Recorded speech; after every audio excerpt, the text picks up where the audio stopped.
Conversations with God, Book 4 by Neil Donald Walsh. I know it may not seem like it from our actions, but humans really do want to survive. That's why we're crying for help. Most humans say that survival is the basic instinct. Actually, survival is not your basic instinct. If you all followed your basic instinct, the survival of your species would not be in question. It would be guaranteed. I know. The basic instinct of humanity is the expression of every human's true identity, which is divinity. In human terms, this translates to pure love, love that knows no condition and expresses itself at any cost. That is the fundamental impulse, which is why humans run into a burning building rather than away from it if they hear a baby crying. At the highest level, at the instant when the most urgent decision must be made, most people don't stand there weighing the odds of their survival.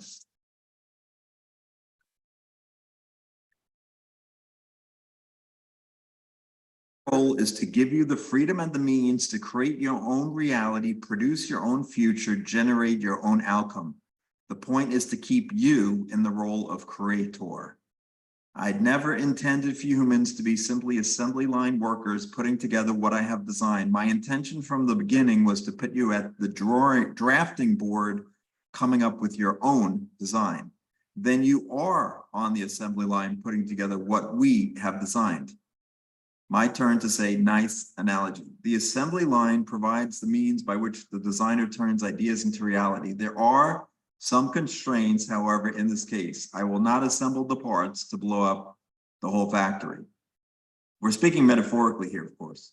So we can end our life here on Earth, if that's what you choose, but we can't disassemble the assembly line. We can affect our local reality, but we can't affect ultimate reality.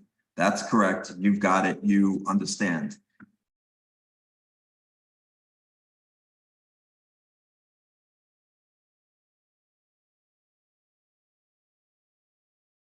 The irony of the behavior of every very young sentient species, it is the supreme irony of your present human experience. Yet you are starting to understand now, you are beginning to awaken and you are ready to accept the invitation to awaken others. But you cannot awaken others unless you know what you are awakening to. That is the purpose of this diversion. It is to let you know that you are awakening to the awareness that you are in your present body deliberately, not as a trial and a tribulation, not as something from which you can wait to escape, but as a way to experience and demonstrate what only physical life on earth can offer you the greatest opportunity to express. Well, let me explain why this whole experience here very often does seem like a trial and a tribulation. If I am understanding all of this correctly, these Hebes, highly evolved beings you were talking about, are moving between the physical and the metaphysical states instantly. They embody and disembody on the spot when and as they wish. We humans, on the other hand, seem to be required to go through a period of time in the physical. For some, it may be very short, maybe even just a moment, while others, it may be many years, but time passes. What's more, on every occasion, when humans move from the medical physical back into the physical, they have stress and pain. Is there a formula by which they have been able to achieve this? What do they know that we don't know that opens the way for them to be like that? All violence has disappeared from their culture because all anger has disappeared from their reality. And that is because they live in the knowing that they have nothing to lose by being good and kind and caring and compassionate and unselfish and giving and accepting and unconditionally loving in every instant of every moment of every circumstances or situation. They know that they cannot lose their life for any reason or in any way, nor can they lose anything else of value to them, because nothing else is of value to them other than life itself, their very existence, which they understand is what provides them with the opportunity for the only experience they desire, which is the experience of their divinity. So these beings cannot be killed, not even by an outward circumstance having nothing to do with being violent. So moving from the physical into the non-physical isn't seen by them as the end of anything. That's exactly right. They know that they will always exist and never cease to be, no matter what happens to their physical manifested forms. That includes a black hole swallowing any planet on which they may happen to be embodying. When you do not fear losing your life ever, you have no reason to ever become violent. What about losing something or not being able to get something you desire? You've already been told by masters on your planet that desire that you feel must be satiated is the cause of all suffering, and suffering is the cause of all violence. Eliminate suffering and violence goes away, evaporates, dissolves, disappears. If you're fully awakened, if you're a highly evolved being, you escape all desires. You escape the incapacitation of desires. You escape the ruination of being ruined by your desires. I want to run out and tell everybody, oneness is not a characteristic of life. Life is a characteristic of oneness. That would be a very powerful message to share and powerfully put. Yes, this is what we have not understood about our existence on earth, the understanding of which would change everything. Life is the expression of oneness itself. God is the expression of life itself. God and life are one. We are a part of life. We do not and cannot stand outside of it. Therefore, we are a part of God. It is a circle that cannot be broken. Your understanding of this is identical to that of highly evolved beings from another dimension. And you are not the only one on earth who is clear about this. All it takes now is for all of those who are equally clear to self-identify, then to commit to joining in a global undertaking to awaken the species, but not to do so in such a grandiose way that it defeats their purpose, as no one will listen to them. It is good that you keep returning to this. It would indeed defeat your purpose if you set yourself apart as those who know and decide it is your job to tell others what they don't know. You may want to memorize this, or at least put it in a place where you will see it often. 1, an awakened species sees the unity of all life and lives into it. Humans in an unawakened state often deny it or ignore it. 2, an unawakened species tells the truth always. Humans in an unawakened state too often lie to themselves as well as others. 3, an awakened species says one thing and will do what they say. Humans in an unawakened state often say one thing and do another. 4, an unawakened species, having seen and acknowledged what is so, will always do what works. Humans in an unawakened state often do the opposite. 5, an unawakened species does not embrace a principle in its civilization that correlates with the concepts that humans refer to as justice and punishment. 6, an awakened species does not embrace a principle in its civilization that correlates with the concept that humans refer to as insufficiency. 7, an awakened species does not embrace a principle in its civilization that correlates with the concept that humans refer to as ownership. 8, an awakened species shares everything with everyone all the time. Humans in an unawakened state often do not, only sharing with others in limited circumstances. 9, an awakened species creates a balance between technology and cosmology, between machines and nature. Humans in an unawakened state often do not. 10, an awakened species would never under any circumstances terminate the current physical expression of another sentient being unless asked directly by the other being to do so.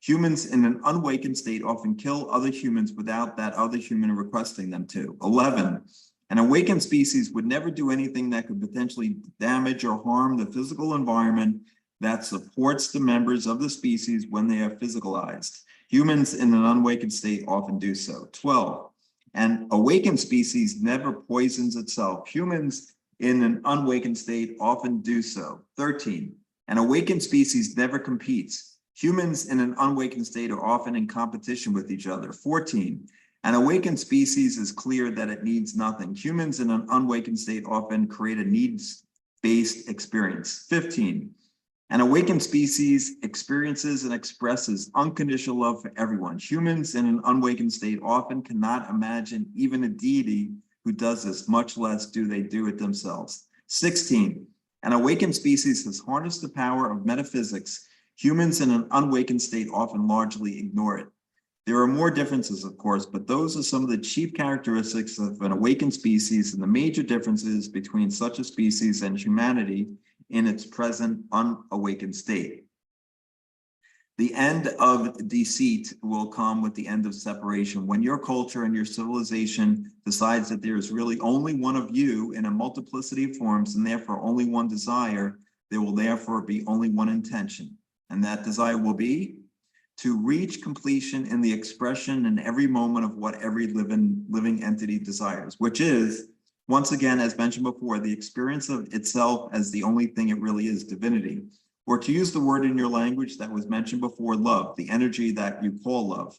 The unity of the universe is God's expression of divine love for all of life in all of its forms. I've used lighthearted examples, but you understand perfectly well the concept of refusing to profit or benefit if you are the only one who is profiting or benefiting, when it is your own family or loved ones who are suffering because you are not sharing. The only difference between you and highly evolved beings is that Hebes consider everyone to be their family and loved ones. The solution to so many of Earth's problems is obvious. Then why don't we embrace the solution? What stops us as a society from seeing the obviousness of that and sharing everything with everyone? The reason that you do not behave this way on Earth is you do not think there is enough for everyone, and so you have to make sure that you get yours. It is the idea of scarcity that stifles the idea of full and complete sharing. But there's more than enough for everyone. With food, water, energy, and nearly everything that we need to stay alive, we have a problem of distribution, not a problem of insufficiency. That is largely true. You can share freely and lavishly all the gifts, talents, skills, knowledge, and abundance that life has given you and watch life circulate back to you everything you require to stay alive. You will surprise yourself with the knowing and change your value system because of the knowing that you actually require much less than you may have thought to stay intact in a particular form as a body, and nothing at all is to stay alive as a soul, given that staying alive is something you will always do and cannot not do. It is merely a matter of what form your existence will take. That is, of course, the question you answer with every choice, decision, and action in your entire life. What form shall my existence take? What your planet could benefit from right now are a few more humans willing to demonstrate and model a new form that humanity could take based on their belief in sufficiency and sharing, and in their way helping to awaken the species. These models will have to self-select, however, because no one is going to appoint or anoint them, hence the third invitation. But as I said earlier, how would we earn a living if everybody shared everything with everyone and every definition of profit had to include benefit for everyone? The experience of living is not something that one should have to earn. Life is a gift given to all of you, and it's not something you should have to make yourself worthy of every day of your existence. A system could easily be devised by any civilization that would allow society to fulfill individual and group needs without the members of that society having to sell their soul and abandon their dreams in order to survive. I hear that. There must be a way to create a social system with everyone contributes more or less equal energy and everyone benefits more or less equally, with no one having to live a bare bones existence and no one having to let go of any hope to do something they really love in this life in order to stay alive. Until our whole society changes, it's not going to be easy to create this, I guess. Actually, your whole society will change when the majority sees how easy it really is for those of you who choose to lead the way. I said earlier that the object of self-selecting to help awaken the species was not to declare yourself to be a leader, but rather one who has been led by a deep inner knowing to another way to be human. Remember always that a leader is not one who says, follow me. A leader is one who says, I'll go first.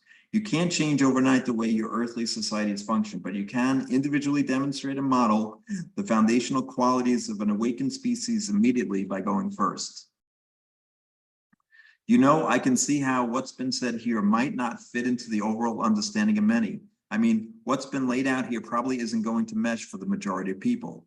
So long as anyone experienced reality as a victim-villain scenario, it will not. But there are no victims and no villains in the world or anywhere in the universe. There are only sentient beings physically and metaphysically evolving and helping each other evolve. It is, as I have said to you previously, I have sent you nothing but angels. If you felt that you would significantly shorten the evolutionary process of an entire species, that is of billions, by allowing yourself to exit your physical body at a certain time in a certain way, would you do it? Don't think about your ants at the level of mind. Think about it at the level of soul. When I think about it at the level of soul, I realize that my existence cannot be threatened and my life cannot and will not end. So to simply change the form of my existence from the physical to the metaphysical, especially knowing that I can change it back again whenever I wish, knowing that billions would move forward in their evolutionary process because of it, makes it a very easy decision. Okay, it's true that some people die by their own hands, so they did exert control over when they died, but they certainly had no control over when they were born. You will continue to imagine that all of this is true about both what you call your birth and your death, so long as you think of yourself as a body. You've told me before, actually, that I'm not a body. You have said that I have a body, but that who I am is not a body. I am happy that you have remembered this. It is the most important single piece of information you could ever receive about yourself and that you could ever share with anyone. Each entity in the other dimension thinks of itself as an emanation of the essential essence, or using the word that we've employed so far throughout this dialogue, and one that you may be able to relate to better, a soul. And so you see that you are not far afield in exploring this. In fact, this is central to the larger discussion about what it would look like for humans to model their life on the lives of highly evolved beings. You know, I can see how what's been said here. Oh, sorry, that was already, Paige already said.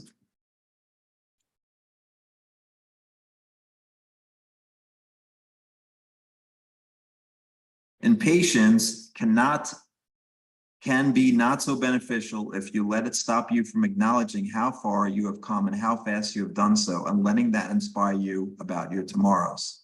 In other words, be kind to myself. In other words, be kind to yourself. Notice where you've been earlier in your life, where you were just a few years ago, and where you are now. Your progress has been exponential. You've not been moving forward at 1, 2, 3, 4 rate. You've been moving forward at 2, 4, 8, 16, 32 rate. This is true of all those who are following this conversation here. It is, in fact, why and how they have come to do so. They are not following this exchange by chance. They have brought themselves to this experience. All of you are now stepping into the perfect time for advancement. It is going to be easier as you move forward. The biggest part of the mountain, the toughest climb, is behind you. Thank you. Thank you for telling us that. But could you give me any practical tools, any methods or approaches I could use to more fully integrate all that I know to be true? I'm searching for congruence here. I don't want to just talk a good game. I want to walk the talk. And you don't think that you do? Okay, but now I want more. I guess you could call this an increase in my desire. I want to know what it would be like for me and other members of our species to be aware of when we have awakened and how we would behave if we began acting like it. I've actually answered this question for you before in previous dialogues. Would you answer it again for us here to save us from having to look it up? Yes. If you choose to act as someone who is aware that she or he is awake, there are several things you would do. In addition to taking the steps invited in the list of 16 items to make us different from heaps, yes, in addition to those steps, first, you would entertain negative thoughts. You would not entertain negative thoughts in your mind. If a negative thought did happen to slip in, you would get it out of your mind immediately.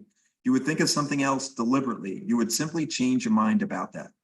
You would also love yourself fully just as you are, and you would love everyone else fully just as they are. Then you would love life fully just as it is, needing nothing to change and seeing everything as simply something you're moving through so that you can know about it and create a contextual field, providing you with an opportunity to demonstrate who you are. You would forgive no one and nothing ever again, out of knowing that forgiveness is neither necessary nor natural for humans who are aware that they are awake. You would clearly see that holding an idea that there is a need for forgiveness means holding an idea that an injury has occurred. And as a human who is awake, you would be aware that injury is not possible in the experience of divinity, which is who you are. You would therefore replace forgiveness with understanding in your interactions with others, which would naturally lead to compassion for others as you experience a full realization of the pain, anger, or sadness that they must have felt at such a high level as to cause them to abandon their true nature and behave as they did. Also, as a person who is awake, you would not mourn the death of another, nor even for a moment, not even for a moment. You might mourn your loss, but not their death. but in fact celebrate both the moments of love and joy that they shared with others and the fact that they continue to live in free and wondrous expression of their evolutionary process. You would likewise neither fear nor mourn your own loss for precisely the same reason. Finally, you would be aware that everything is energy and vibration, everything. And so you would pay much more attention to the vibration of everything that you eat, of everything that you wear, of everything that you watch, read, or listen to, and most important, of everything that you think, say, and do. And you would immediately adjust the vibration of your own energy and the life energy that you are creating around you if you find that it is not in resonance with the highest knowing that you have about who you are and the experience of this that you choose to demonstrate.